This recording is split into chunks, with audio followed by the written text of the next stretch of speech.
Hello అండి, అందరికీ welcome back to my channel Ashri 127. So ఈరోజు మన ఛానల్లో నేను చూపిస్తున్న రెసిపీ వచ్చేసి అప్పటికప్పుడు చేసుకునే టమాటా పచ్చడి అనమాట. ఇది నిల్వ పచ్చడి అయితే ఏం కాదు. సో దీనికోసం ముందుగా స్టవ్ ఆన్ చేసుకొని దాని మీద ప్యాన్ పెట్టుకొని ఒక 2 టేబుల్ స్పూన్ల ఆయిల్ వేసుకోవాలి. సో ఆయిల్ వేడైన తర్వాత బాగా పండిన టమాటాలు నేనైతే ఒక పావు కేజీ తీసుకున్నానండి. మీరైతే మీ క్వాంటిటీని బట్టి తీసుకోవచ్చు.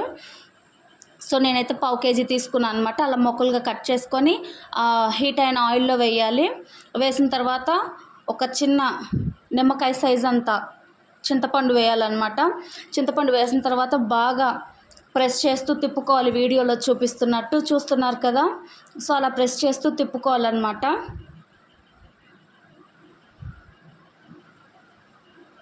ఒక 2 నిమిషాల తర్వాత కల్లుప్పు యాడ్ చేసుకోవాలి. సాల్ట్ కాదు కానీ కల్లుప్పు అయితే టేస్ట్ బాగుండిద్ది. ఇలా మొత్తం కలిదిప్పుకున్న తర్వాత ఒక 5 నిమిషాలు మూత పెట్టి మగ్గనివ్వాలి. ఒక 5 నిమిషాలు అయిన తర్వాత మూత తీసి చూస్తే ఇలా ఉండిద్ది అనమాట. సో మళ్ళీ మరొకసారి మొత్తం కలుపుకొని ఒక 10 నిమిషాలు మూత పెట్టాలి. ఒక 10 నిమిషాల తర్వాత మూత తీసి చూస్తే అంతా ఇలా గుజ్జుగా దగ్గరకు పడి ఉండిద్దండి. చూస్తున్నారు కదా. కొంచెం ప్రెస్ చేస్తూ తిప్పుకోవాలన్నమాట అంతా. సో అలా తిప్పుకున్న తర్వాత బాగా చల్లారనివ్వాలి. చల్లారనిచ్చిన తర్వాత ఆ మిశ్రమం అంతా ఒక మిక్సీ జార్లోకి యాడ్ చేసుకొని ఒక పావు కప్పు కారం, పసుపు, ఉప్పు, ఒక 8 వెల్లుల్లి రెబ్బలు, ఆవపిండి వేసుకొని బాగా మెత్తగా మిక్సీ పట్టుకోవాలి. వీడియోలో చూపిస్తున్న విధంగా అలా మెత్తగా మిక్సీ పట్టుకోవాలన్నమాట. సో ఈ మిక్సీ పట్టుకున్న మిశ్రమాన్ని తాలింపు వేయాలి. ఇప్పుడు మళ్ళీ అదే పాన్లో మళ్ళీ చట్నీకి సరిపడే ఆయిల్ వేసుకొని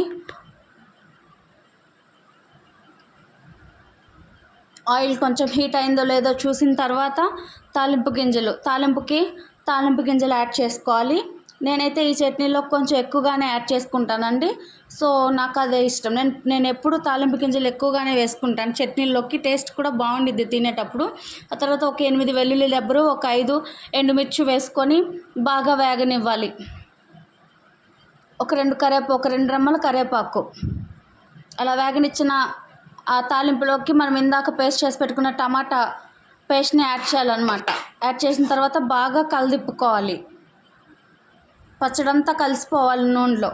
అంతేనండి, ఎంతో టేస్టీ అయినా అప్పటికప్పుడు నోటికి తినాలనిపించే టమాటా పచ్చడి రెడీ అండి.